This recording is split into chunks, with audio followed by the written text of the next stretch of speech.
दोस्तों नमस्ते। आज एक नई शुरुआत कर रहे हैं अपन एक नए कानून के साथ में। और भारतीय दंड संहिता 1860 लगभग 163 साल तक भारत का जो प्रमुख दंड विधान था उसकी जगह नया कानून जो अभी आया है और 25 दिसंबर 2023 को ये पास किया गया था और 1 जुलाई 2024 को ये नया कानून लागू हो गया है। इस कानून में क्या क्या बताया गया है, क्या क्या चीज़ें हैं, उनका अपन संक्षिप्त रूप से इसमें आज देखने जा रहे हैं इस वीडियो में। तो ये जो BNS है ये 1 जुलाई 2024 को एनफोर्समेंट इसका हो गया है, लागू हो गया है और संपूर्ण भारत में ये एक साथ लागू हुई है।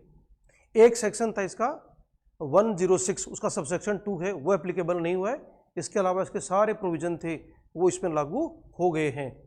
इसमें कौन कौन से नए प्रोविजन जोड़े गए हैं और कौन कौन से IPC के प्रोविजन जो IPC में थे मूल रूप से और उनको इसमें जगह नहीं दी गई है, इनके अपन बाद में अलग से बात करेंगे। आज अपन सिर्फ इसका BNS का परिचय की बात कर रहे हैं। तो दोस्तों चलते अपन इसी कड़ी में आगे।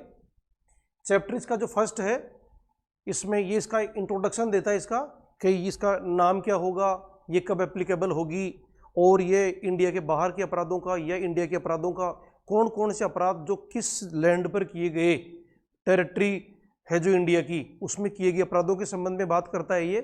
और इंडिया के सिटीजन्स और इंडिया के रजिस्टर्ड एयरक्राफ्ट और शिप चाहे दुनिया में कहीं पर भी हो या इंडिया के कंप्यूटर रिसोर्सेज जो भी हैं इनको कोई टारगेट करता है दुनिया में कहीं से तो वहाँ पर भी इसके प्रोविजन लागू हो सकेंगे। ये अपन बाद में विस्तार से चर्चा करेंगे इन चीज़ों की। तो इसका चैप्टर 1 है जो इसके इंट्रोडक्शन के बारे में कहता है।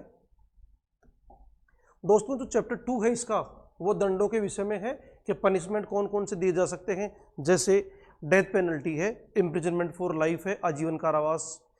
तीसरा है इम्प्रिजनमेंट जो रिग्रेस और सिंपल दोनों में से कैसा भी हो सकता है।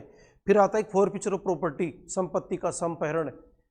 और एक आता है आगे जुर्माने का दंडादेश। और फिर अभी एक नया जो इसमें जोड़ा गया है वो है कम्युनिटी सर्विस, सामुदायिक सेवा, नया दंड के रूप में एक जोड़ा गया है। इस चैप्टर में बताया गया है इन सारे दंडों के बारे में, ये दंड कैसे कैसे दिए जाएंगे, एकांत परिरोध क्या होता है, एकांत परिरोध का पीरियड कितना होगा और ये दंड कैसे कैसे दिए साथ साथ चलेंगे, कैसे दिए जाएंगे, अगर आपने फाइन नहीं दिया तो उसका क्या रिजल्ट कॉन्सिक्वेंसेज निकलेंगे, क्या रिजल्ट होगा उसका, वो सारी बातें इसमें बताई गई हैं। दोस्तों जो चैप्टर 3 है वह है साधारण अपवाद के बारे में कह रहा है। साधारण का मतलब जो नाम से दिख रहा है आपको साधारण, यानी इतने जनरल ही एक्सेप्शन कि ये हर अपराध के बारे में हर सेक्शन के साथ में आपको इनको पढ़ना पड़ेगा। ये जो आपका चैप्टर है ये बहुत सारी बातें बताता है। जैसे एक 7 साल से कम का बच्चा है वह कोई अपराध करने में सक्षम नहीं होता है। कोई भी लोक सेवक ऐसा कोई काम करता है जिसको करने के लिए वह विधि के द्वारा आबद्ध है, बाउंड है, तो वह बात अपराध नहीं होगी। न्यायालय के आदेश से अगर कोई काम किया जाता है तो वह बात अपराध नहीं मानी जाएगी। अगर कोई पर्सन अनसाउंड माइंड है, कोई अपराध करते समय और उस कार्य का नेचर और उसके कॉन्सिक्वेंस जानने में वो समर्थ नहीं है तो वह बात भी अपराध नहीं होगी। ऐसे ही इसके अंदर बहुत सारी बातें, बहुत सारे प्रोविजंस हैं जो जनरल एक्सेप्शन के नाम से हैं, अर्थात ये बातें इन सर्कमस्टांसेज में कोई भी अपराध किया जाए तो वहाँ पर IPC के जो पैनल प्रोविजंस हैं वो एप्लीकेबल नहीं होंगे। इसी चैप्टर का एक पार्ट है प्राइवेट डिफेंस के जो राइट है उसके बारे में, और ये कहता है कि अगर आप कभी ऐसी स्थिति में हो कि आपको खतरा लगे तो आप अपने आप को बचाने के लिए आप क्या क्या कर सकते हैं। आप अगले आदमी को साधारण चोट कारित करके उसको रोक सकते हैं, और कुछ सर्कमस्टांसेस तो ऐसी हैं जिनके अंदर आपके जीवन को बहुत बड़ा खतरा पैदा हो गया और आप इस खतरे में पड़ गए कि शायद ये मुझे मार भी सकता है, अब तो ये शायद मुझे कोई गंभीर चोट कर सकता है, ये मेरे ऊपर कोई एसिड वगैरह डाल सकता है। ऐसी टोटल 7 सर्कमस्टांसेज हैं जिनके अंदर आप सामने वाले व्यक्ति की मृत्यु भी कारित कर सकते हैं। इसीलिए ये प्राइवेट डिफेंस है। और ये जो प्राइवेट डिफेंस का राइट है ये खुद पर्सन को खुद की बॉडी के लिए, खुद की प्रॉपर्टी के लिए और अन्य किसी व्यक्ति की बॉडी और प्रॉपर्टी के लिए, जो चाहे आपका नॉन हो चाहे आपका अननोन हो चाहे कोई भी व्यक्ति हो, उसके संबंध में भी आप इस अधिकार का प्रयोग कर सकते हैं। जैसे कोई व्यक्ति है, वो आपके सामने आता है और एक महिला के ऊपर रेप करने के पर्पज से उस पर अटैक करता है, और आप वहीं खड़े हैं, उस महिला को आप नहीं जानते, लेकिन फिर भी आपने उस महिला को बचाने के लिए अगर आपने उसको मार भी दिया तो भी कानून कहता है कि आपने कोई अपराध नहीं किया, लेकिन ये बात आपको प्रूव करनी पड़ेगी कि ऐसी सर्कमस्टांसेस थी, मेरा या किसी का जीवन ऐसे खतरे में पड़ गया था। ये बात साबित करने का जो वजन है, जो बर्डन ऑफ प्रूफ है, वो आपके ऊपर अर्थात एक्यूज्ड के ऊपर रहेगा, उसको ये बात प्रूव करनी होगी। दोस्तों आगे वाला जो चैप्टर है, चैप्टर नंबर 4 है, ये अबेटमेंट, दुष्प्रेरण, आपराधिक षड्यंत्र, क्रिमिनल कॉन्स्पिरेसी और अटेम्प्ट प्रयत्न के बारे में 3 बातों के बारे में कह रहा है। ये अबेटमेंट क्या होता है, यानी जब कोई व्यक्ति किसी दूसरे व्यक्ति के द्वारा कोई अपराध करवाता है, जैसे किसी ने किसी को इंस्टिगेट किया कि जाओ आप फला वो अपराध करिए, मर्डर करिए हो, आप वो करिए हो, तो जो अबेटर है, जो उकसा रहा है जो व्यक्ति, उस व्यक्ति की लाइबिलिटी इस चैप्टर में तय की गई है और बहुत सारे एंगल से तय की गई है। जैसे कोई भी पर्सन है ए, उसने बी को कोई मर्डर करने के लिए कहा, तो बी मर्डर कर देगा अगर, तो भी ए को सजा मिलेगी, और अगर बी मर्डर करने से मना कर दे तो भी ए को सजा मिलेगी। अर्थात अपराध करने के लिए कहने मात्र से ही इस चैप्टर में लाइबिलिटी पैदा हो जाती है। दूसरा है क्रिमिनल कॉन्स्पिरेसी के बारे में, जब 2 या अधिक व्यक्ति कोई अपराध करने के लिए आपस में एग्री होते हैं तो वो क्रिमिनल कॉन्स्पिरेसी कहलाती है।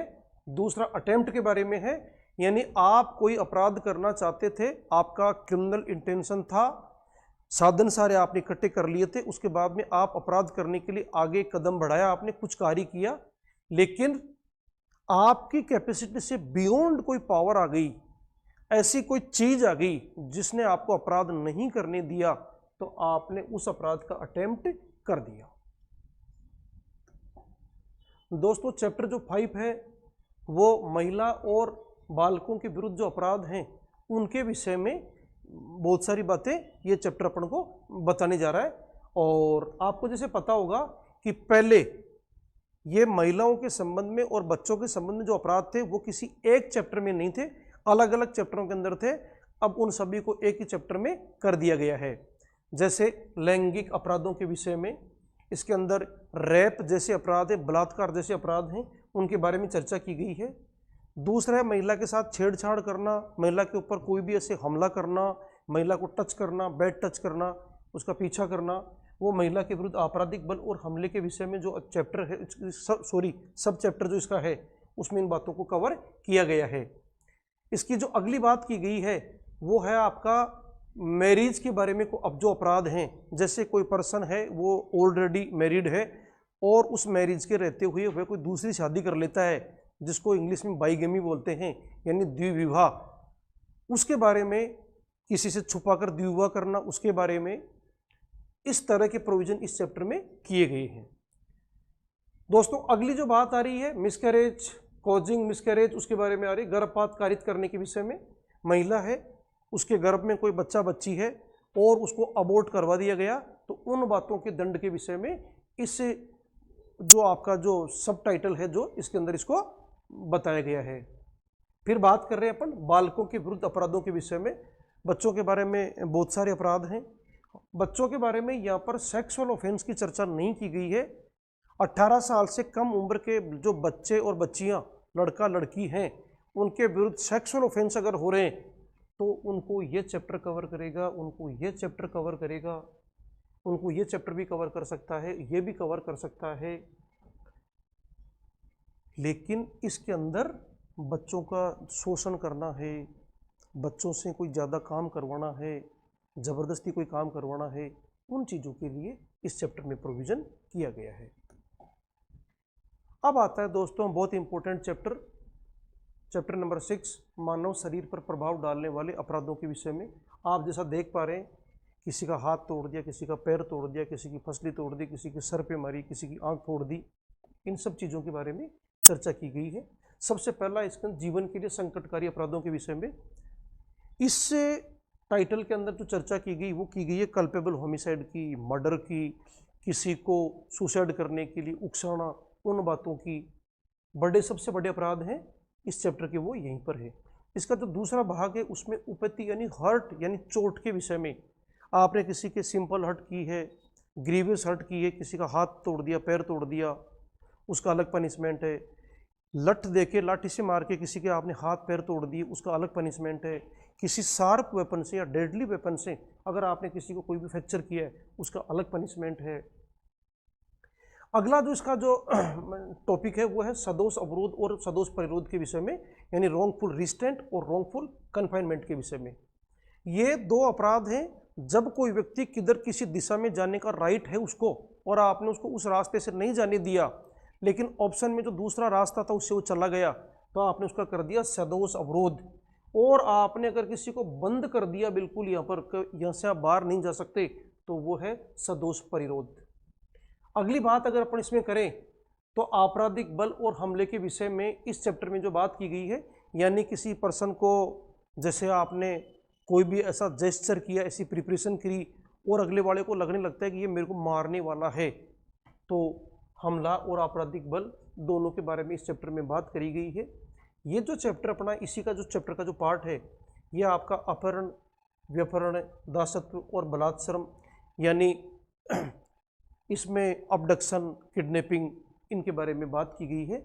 यानी जो जैसे किसी को कोई ज़बरदस्ती, बच्चों को 18 साल से कम उम्र के बच्चे या बच्ची को कोई आदमी उसकी गार्जियनशिप में से उठा के लेके चला गया, उनके बारे में। आपने किसी को फोर्सफुली कोई साधन उपयोग करे और किसी पर्सन को बंदूक की नोक पे आप ले गए, दूसरी जगह ले गए, तो आपने उसका कर लिया अबडक्शन। छोटे जो बच्चे हैं गार्जियनशिप में, उनको क्या बोलते हैं? किडनैपिंग। तो दोनों अपराध, मेन अपराध दोनों यही हैं। ये दासत्व के बारे में, दास की तरह किसी को रखना, और बलात्श्रम का मतलब है जबरदस्ती किसी से काम करवाना, जिनको बोलते हैं बंधुआ मजदूर, जिनको अपन कह सकते हैं। उस तरह के प्रोविजन इस चैप्टर में किए गए हैं। दोस्तों, जो चैप्टर 7 है वो है राज्य के विरुद्ध अपराधों के विषय में, और इस चैप्टर में भारत सरकार के विरुद्ध कोई युद्ध करता है, राष्ट्रपति राज्यपाल के ऊपर कोई हमला करता है, भारत सरकार के विरुद्ध युद्ध करने के लिए साधन इकट्ठे करता है, भारत सरकार के साथ जो भी कंट्रीज हैं जिनके भारत से अच्छा रिलेशन है, उनके संबंध में, उनके बारे में कोई अपराध किया जाता है, वो भी इसी 7 चैप्टर में ही कवर किए गए हैं। चैप्टर जो 8 है वो सेना, नौसेना और वायुसेना संबंधित अपराधों के विषय में है। इसके अंदर सेना के कोई भी ऑफिसर हैं, उन्होंने कोई विद्रोह कर दिया, विद्रोह के लिए कोई उनको इंस्टिगेट कर रहा है, कोई भी सेना का जवान है वो युद्ध का मैदान छोड़ के वहाँ से भगोड़ा हो गया है, भाग गया है, उन चीज़ों के बारे में। कोई व्यक्ति आर्मी की कोई भी जो इनकी यूनिफॉर्म है उसको पहनता है, ऐसा दिखाता है, इनकी कैप लगाता है, इनकी कोई पट्टी लगाता है, नाम पट्टी, ऐसा कुछ, तो इन सारी बातों के बारे में प्रोविज़न इस चैप्टर में किया गया है। दोस्तों, चैप्टर 9 है वो इलेक्शन के बारे में, जो अपराध हैं उनके बारे में है। जैसे कोई आदमी गलत तरीके से वोटिंग कर रहा है, किन्हीं को कुछ कह रहा है वोटिंग के संबंध में। हालांकि इस चैप्टर का बहुत ज़्यादा महत्व या नहीं है, क्योंकि इसके संबंध में अलग से नया कानून, लोक प्रतिनिधित्व अधिनियम 1951 बनाया जा चुका है, जिनमें ये सारी बातें उसके अंदर पनिशेबल बनाई गई है। चैप्टर जो 10 है वो आपके coins, currency note, bank note, सरकारी स्टाम्पों आदि के बारे में है। जैसे कोई भी आदमी नकली सिक्का बना लेता है, सिक्का कोई आदमी ढाल लेता है, कोई करेंसी नोट छापता है, उनकी मशीनरी रखता है, उनका कोई भी इंक वगैरह वगैरह इंपोर्ट करता है, अपने कब्जे में रखता है, सरकारी स्टाम्प जो हैं उनको छापने के संबंध में कोई आदमी अपराध करता है, वो सारी बातों के बारे में इस चैप्टर के अंदर प्रावधान किया गया है। चैप्टर जो 11 है आपका, वो है लोक प्रशांति के विरुद्ध अपराधों के विषय में, यानी जो पब्लिक पीस है उस पब्लिक पीस को डिस्टर्ब करने के बारे में है। और इस चैप्टर में मुख्य रूप से जोर दिया गया है अनलॉफुल असेंबली, यानी 5 या अधिक व्यक्तियों का एक ग्रुप जो पब्लिक पीस को ब्रीच करता है उसके बारे में। और इस चैप्टर के बहुत इंपॉर्टेंट प्रोविजंस हैं, जो जितने भी अपराध हो रहे हैं आज की तारीख में कई लोगों द्वारा, ग्रुप के द्वारा, उनको इसमें बहुत अच्छे तरीके से कवर किया गया है। दोस्तों, चैप्टर जो 12 है वो लोक सेवकों द्वारा या उनसे संबंधित अपराधों के विषय में। कोई भी आदमी पब्लिक सर्वेंट है, कोई इन्वेस्टिगेशन कर रहा है, किसी का ज़बरदस्ती नाम लिख दिया उसके अंदर, किसी पर्सन को इंजरी कोज करने के लिए, क्षतिकारित करने के लिए उसके संबंध में कोई डॉक्यूमेंट और लगा दिया, जैसा विधि का निर्देश है वैसा वो इन्वेस्टिगेशन नहीं कर रहा, एफआईआर दर्ज नहीं कर रहे, कुछ अपराध हैं जिनकी एफआईआर तुरंत दर्ज करना जरूरी है, उस संबंध में इस चैप्टर के अंदर प्रावधान किया गया है। चैप्टर 13 है लोक सेवकों के विधिपूर्ण प्राधिकार के अवमान के विषय में, यानी पब्लिक सर्वेंट ने कोई आदेश दिया, कोई काम करने के लिए कहा और वो कार्य नहीं किया गया है, जैसे एक पब्लिक सर्वेंट ने कोई सम्मन जारी किया, कोई लेटर जारी किया, एक आईओ ने इन्वेस्टिगेटिंग ऑफिसर है उसने किसी पर्सन को कॉल किया, किसी लोक सेवक ने कोई दस्तावेज विधिपूर्वक तैयार करके और लॉ कह रही है कि आप इसके ऊपर साइन करवाइए संबंधित व्यक्ति के, और आपने साइन करने के लिए कहा, उसने साइन करने से मना कर दिया। किसी व्यक्ति से किसी पब्लिक सर्वेंट ने कोई डॉक्यूमेंट मंगवाया जो वो मंगाने के लिए अकॉर्डिंग टू लॉ ऑथोराइज है और वो डॉक्यूमेंट वहाँ पर लाके नहीं दिया गया, तो इस तरह से लोक सेवक का कोई आदेश था, लोक सेवक ने कहा कि आप लोग यहाँ से हट जाइए और वहाँ से पब्लिक नहीं हट रही है। इस तरह की बहुत सारी बातें हैं कि पब्लिक सर्वेंट ने अपने ऑफिशियल कैपेसिटी में कोई ऑर्डर दिया है, कोई कार्य करने के लिए कहा है और उसको कोई आदमी डिसोबे करता है या उसके उल्टा जाके कोई काम कर रहा है, तो उस विषय में इस चैप्टर में विस्तार से चर्चा की गई है।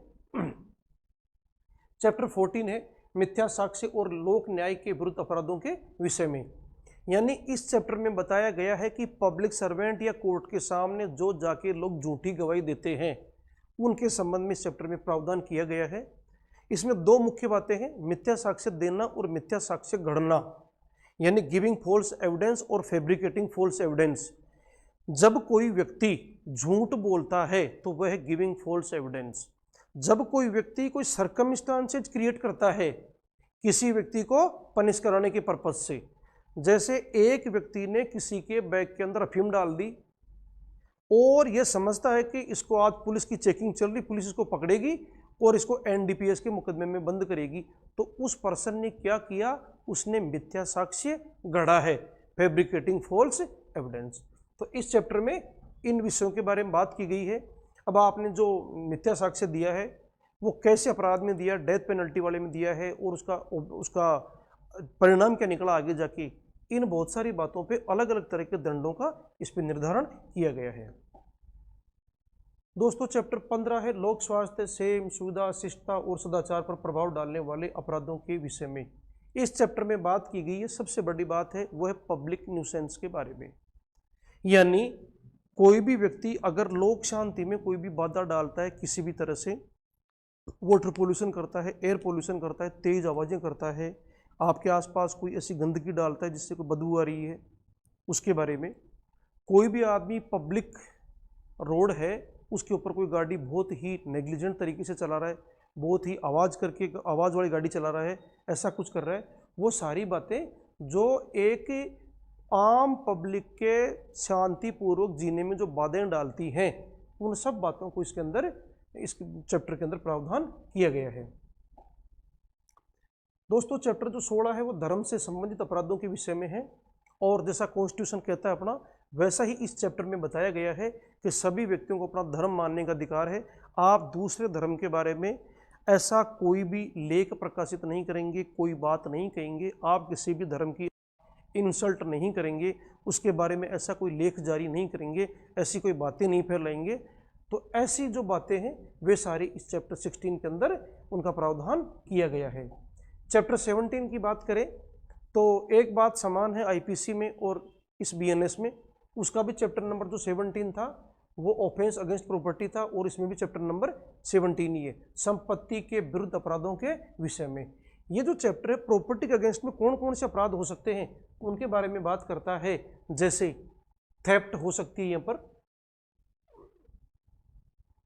एक्सटॉर्शन उद्दापन के विषय में, किसी व्यक्ति से कोई प्रॉपर्टी लेने के लिए किसी को धमकाना, लूट और डकैती, रॉबरी और डकैती के बारे में है, क्रिमिनल ब्रीच ऑफ ट्रस्ट, आपने भरोसा करके किसी आदमी को कोई सामान दिया, जमा कराया, एंट्रस्ट किया, न्यस्त किया, और उसके बाद में वो व्यक्ति उस सामान को खुद अपने यूज में ले ले या गलत रूप से किसी को सेल कर देवे या उसको डिस्ट्रॉय कर देवे, यानी उसका गलत तरीके से डिस्पोज ऑफ कर देवे, तो वो कहलाता है क्रिमिनल ब्रीच ऑफ ट्रस्ट। एक इसके अंदर जो क्रिमिनल ब्रीच ऑफ ट्रस्ट के बाद में बात करते हैं डिसऑनेस्टली मिसअप्रोप्रिएशन ऑफ प्रॉपर्टी, यानी आपराधिक दुर्विनियोग के विषय में, यानी कोई प्रॉपर्टी आपको पड़ी हुई मिल गई, कोई आपके पास गलती से छूट गया और आपको पता लगा उस समय, और आपने उस प्रॉपर्टी का गलत तरीके से यूज या डिस्पोज ऑफ कर लिया, तो आपने ये आपराधिक दुर्विनियोग का अपराध किया है। और बात करें इसी चैप्टर में, प्रॉपर्टी वाले चैप्टर में ही, कोई भी स्टोलन प्रॉपर्टी है उसको अगर आपने सस्ते दामों में खरीद ली है, उसको आपने उसको छिपाने में सहायता करी है, आपने उसको रखा है, आपने कोई लूट या डकैती करने में यानी चोरी करने में कोई प्रॉपर्टी थी, आपने उसको रख लिया है, तो उन बातों के बारे में इस जो आपका ये भाग है इसमें चर्चा की गई है। आगे चलें, अगर अपन बात करें तो छल के विषय में, चीटिंग के बारे में यहाँ पर बात की गई है।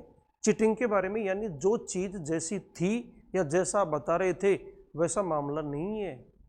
आपने एक नकली चीज़ देके और असली चीज़ बताकर असली का पैसा ले लिया, ठीक है ना। आपने एक बहुत ही कांच के टुकड़े थे, उनको आपने बताया कि ये इंपोर्टेड हीरे हैं, और वो एक्चुअल में कांच के टुकड़े थे, आपने उससे पैसा ले लिया, तो आपने चीटिंग का अपराध कर दिया, जो आईपीसी के अंदर 420 सेक्शन के नाम से फेमस है। ये वही है चीटिंग करना, यानी चीट करके किसी से कोई प्रॉपर्टी या पैसा ले लेना। इसके बहुत सारे रूप हैं। ये जरूरी नहीं है कि चीटिंग करने में हमेशा पैसों का आदान प्रदान हो, बिना पैसों के आदान प्रदान भी चीटिंग की जा सकती है। इस चैप्टर का जो वीडियो आएगा इसमें हम विस्तार से बात करेंगे, और इस चीटिंग के बारे में और जो आपका क्रिमिनल ब्रीच ऑफ ट्रस्ट था इनके बारे में अभी हाल ही में 23 अगस्त 2024 को ऑनरेबल सुप्रीम कोर्ट ने Delhi race club versus state of Uttar Pradesh का एक केस था, बड़ा शानदार, दोनों में डिफरेंस किया है, अच्छा केस है, बहुत बढ़िया। चलो, मिसचीफ रिस्टी के बारे में, यानी किसी प्रॉपर्टी को डैमेज कर देना जिससे उसका यूज या उसकी वैल्यू है वो कम हो जाए, वो कहलाता है रिस्टी का अपराध। ये इसके अंदर कई सारे टाइटल हैं इसके अंदर, जैसे प्रॉपर्टी की वैल्यू कितनी है, अलग अलग वैल्यू के अनुसार अलग अलग पनिशमेंट दिए गए हैं। आपने मिसचीफ कैसे करी है, आपने क्या इसके अंदर फायर का यूज किया है, क्या आपने कोई एक्सप्लोजिव सब्सटेंस यूज किया है, तो इनके आधार पर अलग अलग दंड की मात्रा इसके अंदर ऊपर निर्धारित होती है। नेक्स्ट जो इसका भाग है इस चैप्टर का वो है आपराधिक अत्याचार के विषय में, यानी क्रिमिनल ट्रेसपास के विषय में, यानी आप किसी दूसरे पर्सन की ऐसी प्रॉपर्टी पर चले गए जहां पर आपको जाने का राइट नहीं था, और वहां पर आप क्यों गए हैं, आपका इरादा सही नहीं था, वहां पर आप कोई ऑफेंस करने या कोई गलत करने, गड़बड़ करने के लिए गए हैं, तो ये कहलाएगा आपका क्रिमिनल ट्रेसपास, आपराधिक अत्याचार, यानी अपराध करने के लिए दूसरे की प्रॉपर्टी में आप एंटर कर गए हैं। ओपन प्लेस है तो आपराधिक अत्याचार, और अगर किसी घर में घुस गए तो वो जाएगा आपका हाउस ट्रेसपास। क्रिमिनल ट्रेसपास है, हाउस ट्रेसपास इसके अंदर है, हाउस ट्रेसपास बाय नाइट है, लर्किंग हाउस ब्रेकिंग है, लर्किंग हाउस ब्रेकिंग है, बहुत सारी बातें इस चैप्टर के अंदर, इस टाइटल के अंदर जो है वह एक्सप्लेन की गई है। दस्तावेजों और संपत्ति चिन्हों संबंधी अपराधों के विषय में, ये जो आपका जो चैप्टर है जो इसमें बताया गया है संपत्ति चिन्हों के विषय में, ये जो संपत्ति चिन्ह के विषय में मूल रूप से इस चैप्टर में फोर्जरी, कूट रचना के ऊपर जोर दिया गया है। कूट रचना का मतलब है कोई व्यक्ति ऐसा फॉल्स डॉक्यूमेंट बना लेता है जिसको बनाने के लिए वो ऑथोराइज नहीं था। जैसे ए ने अपने आप को बी व्यक्ति के नाम से किसी जगह पर साइन कर दिए, जैसे ए ने कोई चेक था उसके अंदर 10,000 रुपये थे, उसको आगे एक शून्य और लगा के उसको 1 लाख रुपये कर लिया और बैंक से उसने पैसा ले लिया, तो उसने क्या किया, उसने फोर्जरी का अपराध कर दिया। आपका जो चैप्टर 19 है वो है क्रिमिनल इंटिमिडेशन, आपराधिक अभित्रास, अपमान, क्षोभ और मानहानि के विषय में। चारों बातें अपने आप में अलग अलग हैं। क्रिमिनल इंटिमिडेशन यानी किसी को जबरदस्ती बहुत भयंकर तरीके से भयभीत कर देना, किसी की इंसल्ट करना, और इंसल्ट करने का आपका पर्पज़ क्या है कि मैं इसकी इंसल्ट करूं और ये पर्सन आगे आए और ये कुछ गड़बड़ करे, कुछ अपराध करे, कुछ गलत करे, क्षोभ, किसी को अनोय करना, क्षुब्ध हो गया आदमी सुनते ही। मानहानि यानी किसी का जो मान सम्मान है, उसकी जो रेपुटेशन है, उसको कम कर देना, उसको गिरा देना। लेकिन ये अपराध तभी बनेगा जब किसी पर्सन की रेपुटेशन के बारे में आपने कोई बात लोगों के सामने रखी है, लोगों को बता दी है। अगर ये बात आपके पास आपके जेब में लिखा हुआ कागज पर रख रखा है और अभी उसको पब्लिश नहीं हुआ है, तो ये अपराध नहीं बनेगा। इसी चैप्टर के अंदर बात की गई है कि जैसे आपको दिख रहा है सामने स्लाइड में, एक बूढ़ी औरत है, ये काम कर रही है अपना कुछ किचन में, यानी ये ऐसा है, ये अपना काम करने में सक्षम नहीं है, शारीरिक रूप से बहुत कमज़ोर है। ऐसे व्यक्ति के लिए आपने कोई संविदा कॉन्ट्रैक्ट कर रखा है कि इसकी सेवा हम करेंगे, इसकी आवश्यकताओं की पूर्ति करेंगे, तो किसी कॉन्ट्रैक्ट का ऐसा प्रोविज़न होते हुए अगर आप उसको ब्रीच करते हैं तो वो मामला यहाँ पर आएगा। वो मामला ब्रीच ऑफ कॉन्ट्रैक्ट जो एक सिविल का प्रोविज़न है वहाँ नहीं जाएगा, ये अपराध के रूप में यहाँ पर इसको पनिश किया गया है। आपका जो लास्ट जो है चैप्टर 20 वो है निरसन और व्यावृत्ति के विषय में, रिपील एंड सेविंग्स। ये जो लास्ट वाला सेक्शन है ये दो बातें कह रहा है आपके पास इस चैप्टर के अंदर, कि जो भी इंडियन पेनल कोड के जो प्रोविज़न थे वो सारे कर लिए, वो सब देख लिए। देखने के बाद में उनका क्या आज की तारीख में एग्जिस्टेंस है, क्या आज जब बीएनएस लागू हो चुका है तो क्या आईपीसी में जो पनिशेबल अपराध हैं और उनकी रिपोर्ट अगर आ जाती है, आज कहता है थाने में या कोर्ट के अंदर प्रोसीडिंग आ जाती है, तो उनका क्या होगा। जैसे कोई आदमी आज जाके कहता है कि साहब मेरे साथ 2 साल पहले ये अपराध हुआ था, तो देखा कि आज तो भैया नया कानून लागू हो गया, तो वो कहता है कि अपराध मेरे साथ उस समय हुआ था जब इंडियन पेनल कोड एप्लीकेबल थी।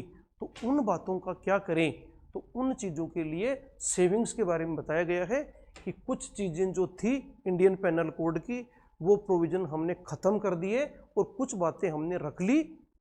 तो दोस्तों टोटल 20 चैप्टर हैं। टोटल 20 चैप्टर में ये बीएनएस भारतीय न्याय संहिता 2023 का जो संक्षिप्त परिचय था वो आज अपन ने इसकी चर्चा करी है। नेक्स्ट आगे हम इसके जो भी सभी चैप्टर हैं उनके बारे में, जो बेसिक प्रोविजंस हैं उनके बारे में अपन चर्चा करेंगे। Thank you.